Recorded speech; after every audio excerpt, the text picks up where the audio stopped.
Hey everyone, welcome back, and today let's solve Leetcode problem 1574 titled Shortest Subarray to be removed to make array sorted. So we're given an integer array, and we need to remove a subarray that can potentially be empty from array such that the remaining elements in array are non-decreasing. And we need to simply return the length of the shortest subarray to remove.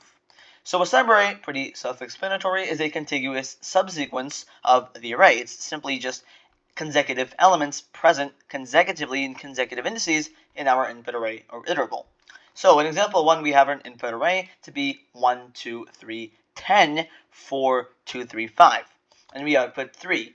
Why is that? Because the shortest subarray length that we can actually, or rather the length of the shortest subarray that we can remove is going to be this 10, 4, 2. If we remove this 10, 4, 2, our resulting array would be this first kind of prefix of 1, 2, 3, and this suffix of 3, 5. And 1, 2, 3, 3, 5 is actually in ascending order, right? It is sorted.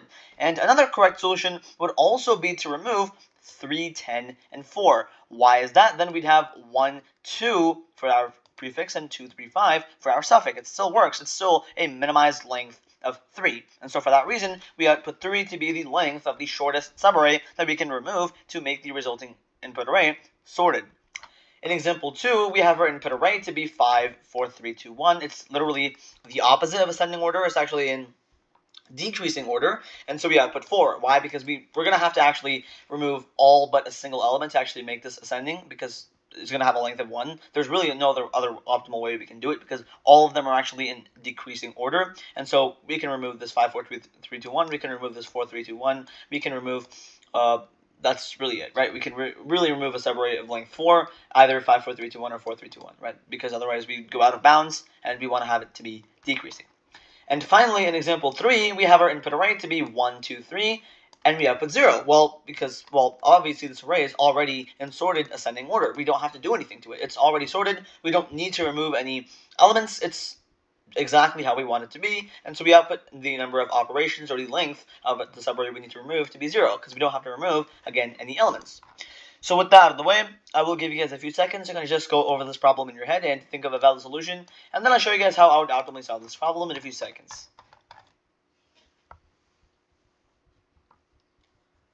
Alright, so to solve this problem efficiently, I'm actually going to use pointers, right, and basically a two-pass technique to actually find both a non-decreasing prefix and a non-decreasing suffix. And then we simply have to just kind of evaluate all the different potential ways to remove elements in the middle to actually minimize that subarray length. So I'm just going to initialize variables n, left, and right. N is going to store the length of our input array just for easy access, and the pointers that we have left and right are going to help us identify the boundaries, or establish the boundaries of these non-decreasing prefixes and suffixes of our input array. And that's going to help us find the smallest subarray, or number of elements we need to remove to make the resulting input array sorted. So like I talked about just now, I'm going to have n to be equal to the length of our input array for easy access again. And I'm going to have my two pointers, left and right, initialized through boundaries of 0, and the length of our input array minus 1, or in this case just n minus 1. What is that? That's simply the last index of our input array, right? We start our prefix from left at index 0, and our suffix from n minus 1, or the rightmost or last index, right? These are going to be the boundaries, or rather, they're going to help us find the boundaries of those non-decreasing prefixes and suffixes. So once we do that, now let's actually, find these non-decreasing prefixes. First, I'm just going to find the non-decreasing prefix. So while left is actually in bounds. So while left is strictly less than the length of n minus 1, right? And array at that left index is still actually less than or equal to array at left plus 1, because that's how ascending is literally defined to be. We want this current index to be less than or equal to the index, or rather element after it. That's how ascending arrays work. So while that's true, we can increment our left by 1, right? So while we're actually still in bounds of our input array, and we still have the current element to be smaller than or equal to the next or rightmost element, we can just move left as far as possible while this array remains in a sorted non-decreasing order from the start, right? From the prefix of our input array, right? And when we essentially terminate this loop, it's going to point to the last element of the prefix of our input array that marks that it's sorted, right? Once we actually stop executing this loop, that means either we've went out of bounds or basically we can't have any more elements in the prefix that actually makes it sorted. So once we've defined that, now we actually have to quickly check, is the entire array sorted, right? So how do we check that? If left is actually equal to the length of our input array minus 1, so n minus 1, then we've basically covered all the elements in our prefix. We don't actually have any elements that don't fit this criteria right here. It still works. And so for that reason, we can simply return 0. Why? Because, again, our input array is already sorted. Our left pointer kept getting incremented until it actually hit the very last index, right? So we didn't actually have to break because we didn't fail to meet this conditional. Every single index it was less than or equal to the index after it, or rather to the right of it. And so this is a completely sorted array. And so if that's true, then we can simply return 0. And again, quick note here, the reason why we do strictly less than the length of the numbers minus 1 and not just the length of the numbers, because we actually use left plus 1 as well in this conditional, and we have to have at least one more index to the right of the current element. Okay, so once that's true, once we actually cover that conditional, and we didn't actually enter it, then we need to actually find the non-decreasing suffix. So pretty similar approach here, using our right pointer instead and checking if it is in bounds. So while our right pointer, while that's greater than 0. Why do we do while it's greater than 0? Because in this case, we're decrementing our right variable. We're going to the left. So while we still can go to the left, right, it's strictly greater than 0, right? Not greater than or equal to, because we're checking the element to the right of it, and array at right minus 1. Again, this is the part why we have to have strictly greater than 0 and not simply greater than or equal to 0, because we have to do right minus 1 as well, and we have to make sure that right minus 1 is also a valid index or element in our input array. So while this is true, and array at right minus 1 is actually strictly less than or equal to array at the current index right, so while it's still ascending for this suffix, we can decrement our right variable or pointer by 1. We can keep doing this until we either go out of bounds or we don't actually find a strictly ascending element. Okay, so we can keep doing that. Now, once we actually have that, we'll set our result, right? Again, this is not the final answer. Result to be the minimum of n minus left, right? And, n minus left minus 1. I guess that should work. N minus left minus 1 and right. What do these two variables signify? Why are we taking the minimum of the length of the numbers minus left minus 1 and right? Well, n minus left minus 1 is going to represent removing the elements after left and right, which is going to represent removing the elements before right. And that's going to give us an initial answer by either removing the prefix after left or the suffix before right. Okay, again, it's going to give us our answer by either removing the prefix after left or removing the suffix before right.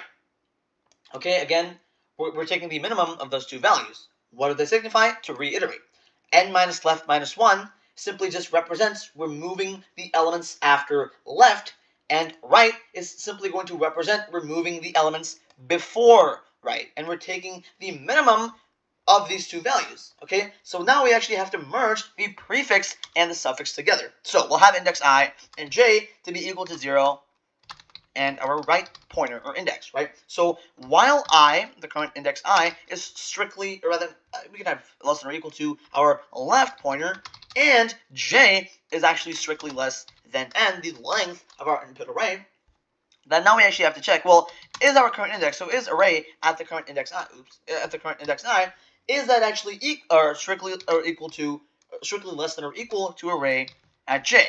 Well, if it's strictly less than or equal to array at j, that's great. We can take the minimum and set or update our result to be the minimum of its current value, because of course we don't want to make it smaller, right? We want to keep it as small as possible, and j minus I minus 1.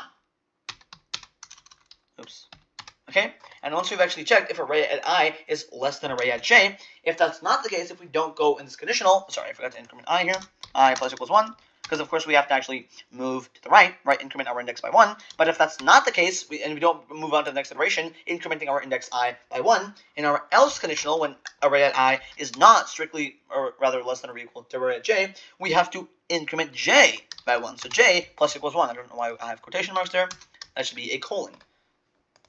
All right, so if that's not the case, we want to set j to be plus equals 1. So, my bad, I didn't really explain how this really works. To reiterate, okay, so right now we're simply trying to merge the prefix and the suffix to actually form that smallest length subarray that we can actually potentially remove, right? So we initialize I to simply be 0, the, of course, start of our prefix, and j to be right. What is right, or rather, what is j? J is going to be the start of the suffix, right? Then we have to basically enter this while loop where we have two conditionals, right? While I is strictly less, or rather less than or equal to left, and j is within the bounds of our input array n, right? Rather, it has a length of n, right? So it has to be strictly less than or equal, strictly less than the length of our input array, right? And in each iteration of this while loop, we first have to check, is the current prefix element, can it be merged with the current suffix element while actually maintaining that order? So we have to do j minus I minus 1. Why? Because that's going to give us the length of the middle portion between those I and j indices that we actually have to remove to make the resulting array sorted, and update that result to be the minimum of itself and this current basically subarray's length. And then we have to actually increment our index I by 1 to basically just go to the right. However, if array at I is strictly greater than array at j, basically the opposite of this conditional, then we have to increment j. Why? Because the current suffix element does not fit with our current prefix. So we're just moving 1 to the right. We're incrementing j to the right, okay, adding 1 to it. And effectively, we simply have to return result once this while loop actually is done executing. So unless I made any syntax errors here, this should be accepted, and this should be a valid solution. And as you can see, this is just about as efficient as you can get. So to reiterate, kind of just a high-level rundown of how this algorithm actually works. Well, we're simply just basically finding the length, or rather identifying the longest prefix and the longest suffix that are already sorted, and then simply find the smallest middle subarray that we can actually remove so that the prefix and the suffix can connect in that sorted order. And when we actually do this, we're finding the minimized or minimal length subarray to remove, making that resulting array completely sorted. So, for the time complexity of this program, this is going to be a big O of n, or linear time solution. Why? Because we really only iterate over our input array a constant number of times to find our prefix, suffix, and actually calculate those potential merging points, right? So, again, it's a linear solution, right? We just really only iterate over our input array once. And so for that reason, it's a big O of n runtime complexity. And for our space complexity, it's going to be actually big O of 1, or constant time, because note that we're not actually using any extra data structures to actually solve this problem, or any auxiliary memory. We're really only using like a few integer variables like n, left, right, ij, and result, right, which are all integer variables. They're not going to actually grow as our input size gets larger and larger and larger to a certain extent, right? We're not actually using any additional data structures, and so for that reason, this is going to be a big O of 1, or constant time solution. So if you guys enjoyed this solution or video and learned something new, please consider liking this video and subscribing to my channel. And without further ado, I will see you guys in the next video. Bye-bye.